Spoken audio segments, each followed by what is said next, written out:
Welcome back to Winfield Cockpit Conversations. My name is Morenti and I'm here with Precious. Precious, how's your 2025 treating you so far? So far, so good. Great to see you. Great to be back again doing this, yeah? Awesome. So I thought to focus this podcast session on organizational culture.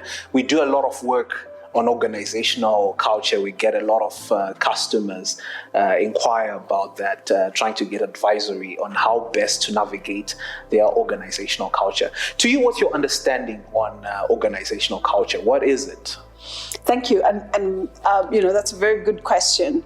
And I just want to simplify it because I find that a lot of companies struggle with it.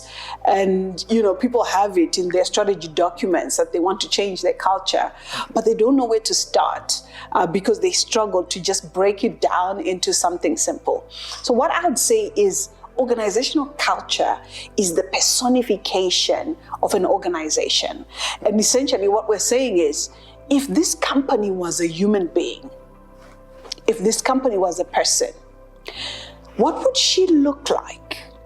How would she talk? What would be her language? Mm-hmm. What values would she have? Or he, okay, not necessarily. What values would she or he have? Yeah. What would be the rituals? What would she do consistently? What would be her personality, right? Yeah. And then, what are the rituals that you would expect that person to do over and over again? That person is going to show up like this. Yeah. So this is what we mean when we say organizational culture is the personification of an organization. It's building, you're more or less building the character of the company, if I'm to simplify it that way. Yeah. I like that definition, the personification of a company. So is there a right or wrong culture? So I wouldn't want to say that there is a right or wrong culture, but what I want to emphasize is that there's a direct relationship between a company's strategy and the culture that it has. Okay. So the strategy you have, which is all your objectives, your goals, and the activities you do to attain your goals, is on one side. And then the strategy is the guiding path to help a business achieve its results. Yeah. And then on the other side, you have the culture, which is made up of the company's values, management practices, and employee behaviors. And all of these things form what we call the driving path of achieving results. So the two stand hand in hand. And so an organization has to choose a culture that supports its strategy. So let me give you an example. Yeah. The police force in Zimbabwe, right, has a mandate to drive order in the country. So with their mandate, their entire strategy is built around ensuring that they get results around order and, rule of law in the country.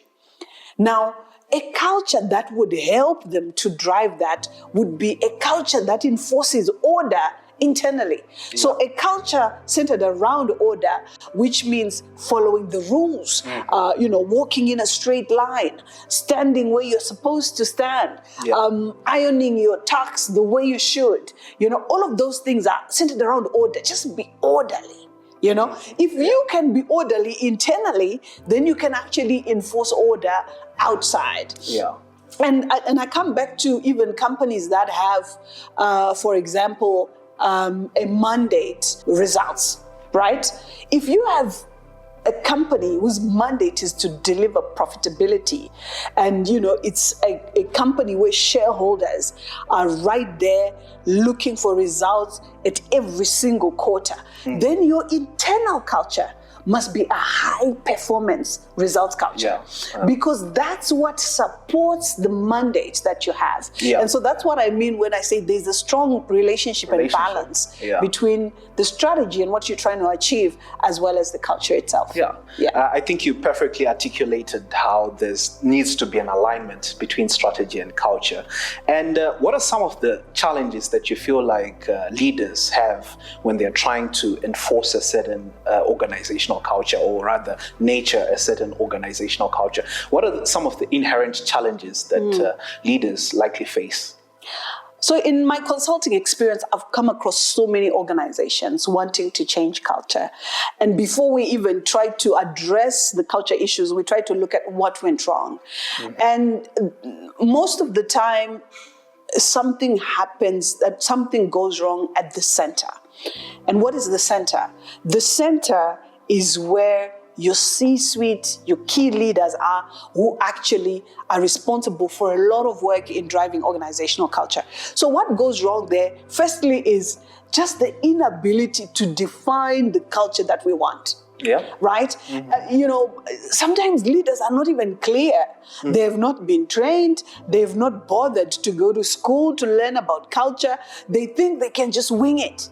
Right? Yeah. So because they think they're going to wing it, they sit there and somebody's saying, let's have a results culture. Somebody's saying, let's have a caring culture. Somebody's saying, let's have a safety culture. And now they're trying to build this gigantic organization with all of these different views of people. Yeah. And, if you look at the research that's been done around culture, you'll see that there are certain cultures that don't coexist. No matter how much you want it, you can't say, I'm going to have a culture of enjoyment, right? And then results. Because a high performance results culture is hard pushing. It's about accountability. It's about showing targets. Up and targets and all of this. And then the enjoyment culture is about fun, leisure, flexibility, all of this. Yeah, so you definitely can't mix. So you can't mix the two, right? So I think at the center, we fail at just defining what is it that we want as a culture, right? That's the first thing. The second thing is, at the center, we also fail at living the culture that we want.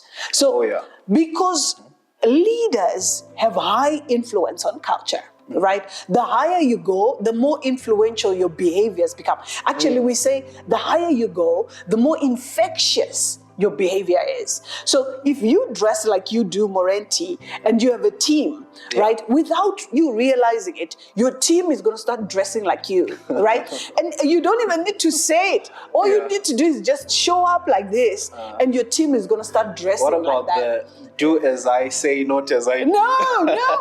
That doesn't work, right? Do as I say and not as I do doesn't work, because action speaks louder than words.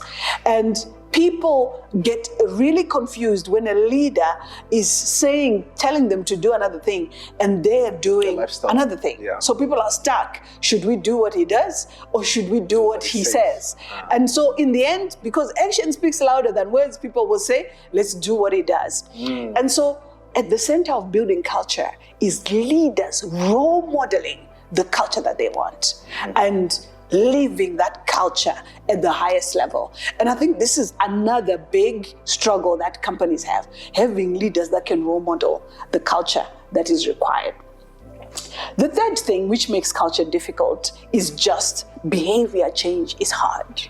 It is. Behavior change is hard. It's not easy if you haven't been going to the gym every day to just start going to the gym tomorrow and to do it continuously. It's not. And so in the journey of culture change, we have to accept that behavior change for human beings is hard. Yeah. And so we must, be prepared to play this in the long haul, to know that it's a long-term game. It's not going to happen overnight. And we must be prepared, to see some people actually fall off because they just can't adapt to the new culture. So behavior change is hard, and I think that's where sometimes you're trying to change the culture, people keep going back to the old, etc.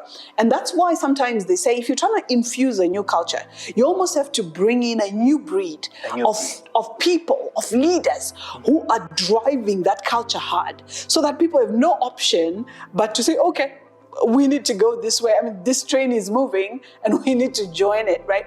Yeah. Those are the few biggest issues. Of course, there are other issues like people failing to monitor the culture, people failing to even reward the culture. Because, in the psychology of behavior change, behaviors that get done are behaviors that get reinforced. Yeah. And you reinforce behaviors through rewards and sanctions. Yeah. So you reward the behaviors you want and you sanction the behaviors you don't want. Yeah. And leaders are not willing to do that, for building their culture. So if you're not sanctioning the behaviors you want, then it's also not going to happen.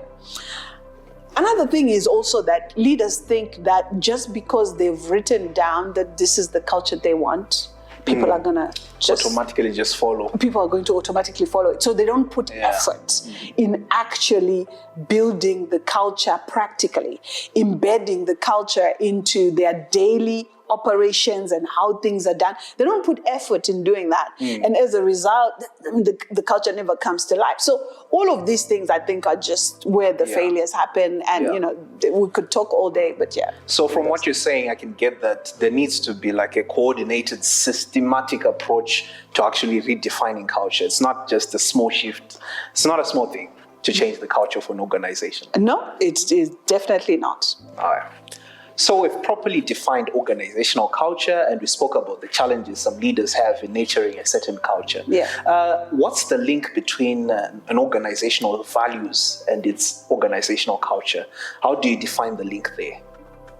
Okay, so organizational culture is actually the tangible or aspects of a company's values. So the culture represents the tangible aspects of a company's values, which means the values and the culture are one thing. Okay. Right? And this is a very good question, because I often find that people think there is a process of defining company values and another process of defining culture. When yet it's one thing. Okay. When you are defining company values, you're actually defining the organization's culture, because the culture is now the tangible aspects of the values. And so let me give you an example. So if one of your values is accountability, right? When you are now shaping your organizational culture, you say, what practices can we put in place that will make sure that, organizational accountability is felt at this organization? So practices, things that you're going to do daily, rituals, things that you're going to repeat often, right? So you then put management practices for accountability to be felt every day. And then you then also build employee behaviors that you expect to see in the employees every day that demonstrate accountability. And that way the culture starts to come to life. And so for me, managers must always see this as one process and use the time of defining values as a critical time to define an organization's culture. Some of the funny things I've come across in my consulting journey is where people come up with corporate values that add nothing to, to their business, that add nothing to their culture, that, even if people did a lot of that, like, it's not going to help you to achieve your strategy, right? So some people have, things that are non-negotiable in business as their values. Like, for example, somebody has honesty as a value. Honesty is non-negotiable in business, period. It's expected. It's expected.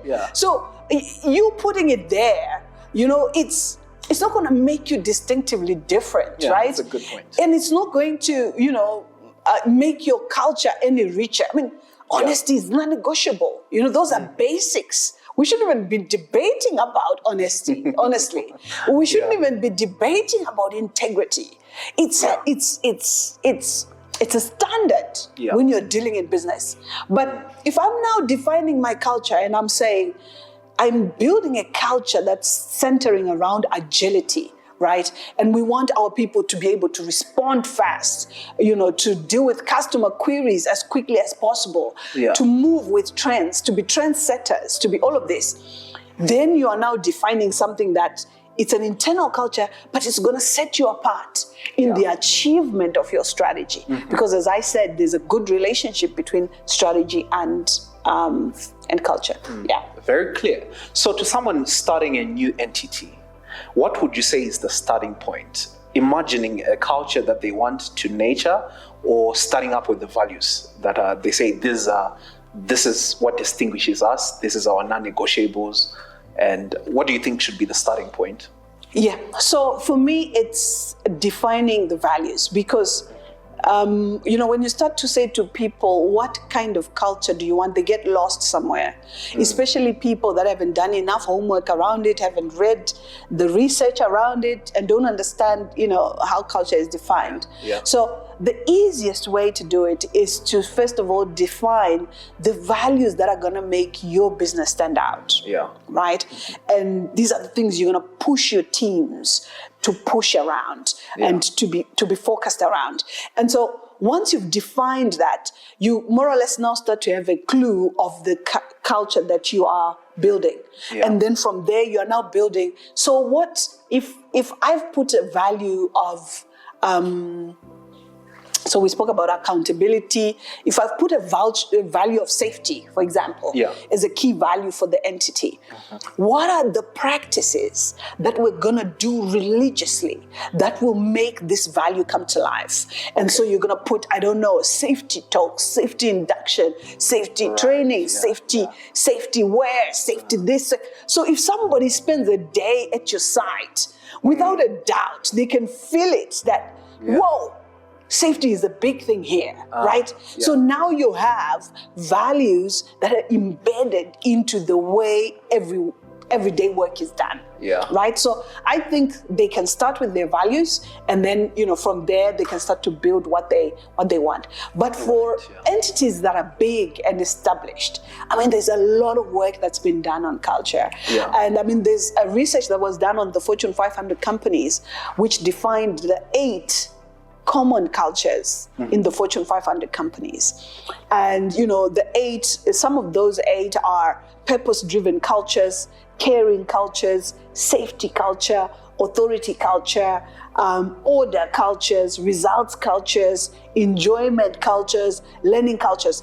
And each one of them has its pros and cons. Okay. And you choose one that helps you to drive your strategy and one that will help you to achieve your objectives. So I think big entities should be a little bit more informed and ahead, and be really thinking about what is the culture I want, and then working backwards to the values and then implementing that going backwards. Yeah, I like your example on safety and how an organizational culture should be mapped to support the values. I think that's a brilliant way to actually put it across. What are some of the best organizational cultures you've seen, like in different entities? I know we interact with a lot of different entities. You personally have actually worked with a lot of entities across the board. What are some of the best organizational culture that you can say, this is a perfect example of what a great culture is? So, I think in terms of the 8 cultures I've mentioned, I wouldn't say, this is the best or this is the worst, right?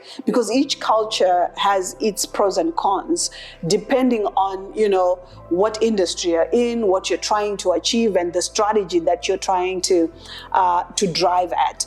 So for me, it's really about saying, is this the suitable culture for what I want? However, where I have seen cultures that have really been brought to life in some mining companies, like in Zimbabwe, for example. I know, Zimplats is one of those, where safety is a big thing for them. So safety is embedded in their values, it's embedded in everything. And when you get there, within an hour of being there, no one needs to tell you that this is a big thing here. You can see it by yourself. You can see it, you can feel it, you breathe it, you live it. Yeah. And that's what we mean when we say a culture must be embedded in the way everyday work is done. Yeah. And I find that normally what leaders do is they define the culture. Okay, I want a results culture.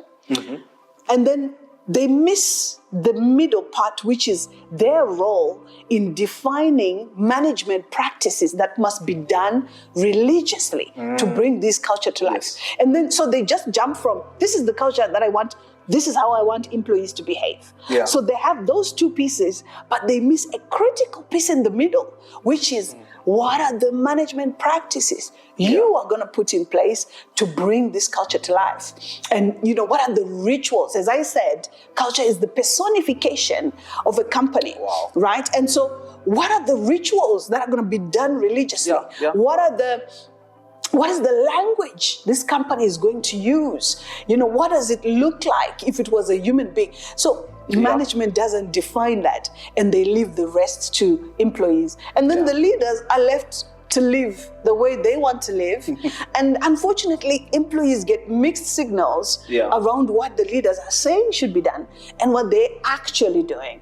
And there you have the culture nightmare. Yeah, that's so clear, because I was reading Atomic Habits, which is a great book. I would recommend it. And it was speaking about, if you want to change a habit, you just don't tell yourself, I'm going to change this, right? You have to actually nurture your environment, change your environment. Right. And how it relates to the habit. So I think that relates also to what you're speaking about. Yes. There should be management practices that actually reinforce a certain value that we want to enhance. Yes, absolutely. Yeah. Absolutely. That's it.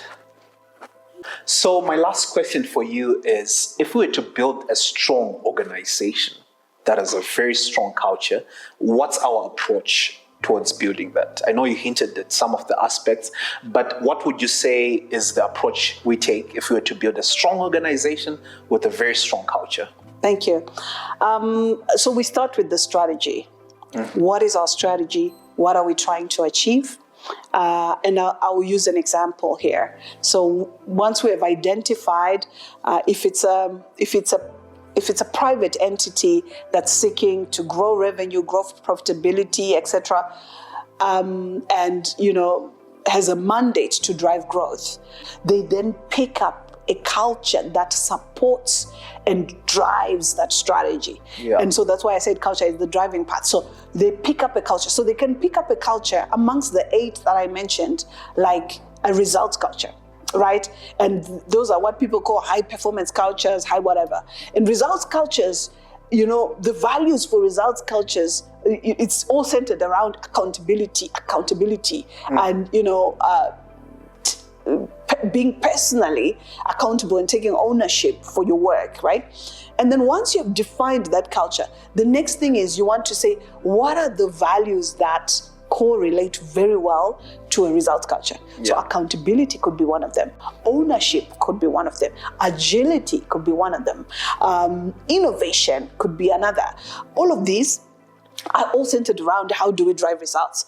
Once you've put those values that support a results culture, you then go to the next step and say, so what does management need to put in place as the management practices that will bring each of these values to life? So you look at accountability. How do we bring accountability to life? Number one, we give people performance contracts, right? We do performance reviews every quarter, every month, every whatever.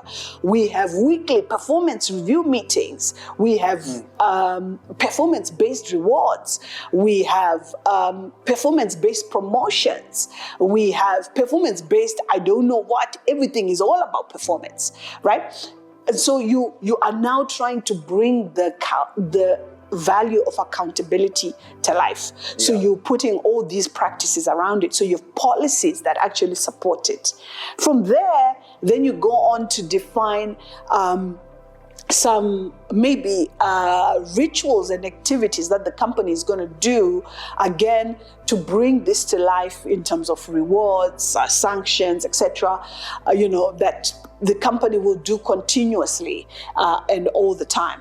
And then after that, you go to the employee behaviors that you want to see. So what does accountability mean to an employee at the shop floor? What does it look like behavior-wise, right? So you actually make accountability something that some people can relate to, because that word on its own means nothing. to a lot of employees. So what does it look like when I'm being accountable, right? It means, I come, I report on the progress, on the targets I have. It means I self-assess. I assess myself on my targets because I know what I'm supposed to deliver. And so I can assess myself before my boss even does, right? And, so you put all of these behaviors that you expect from employees which show accountability. When you have done that, you have successfully defined the culture that you want. Yeah. Now you have the bigger job of embedding now the culture into the organization. Yeah. And there are a lot of things that you need to do to embed culture. So there's leadership training, just training the leaders to live the culture. Yeah. There's employee training, right? There's the changing of all your policies and practices to align with the culture. Yeah. There's also, coming up with your rewards programs for bringing the culture to life. And then there's also measuring the progress that you're making towards living this culture and seeing the benefits of it, right? So I think in summary, that at a high level, that's what I would say would be the approach to take when you're trying to build an organization's culture. I've seen it really done well by some of the companies that we've worked with, and you can now feel the culture when you go there. You can feel it, you can see it, and it's really amazing to see. Yeah, I think my key takeaway is culture should be tangible. People should feel it, they should see it, they should experience it. Wow, great. So that brings us to the end of this episode of Winfield Cockpit Conversation. Please tune in to join us for our next conversation as we speak with our next leaders, our next guests.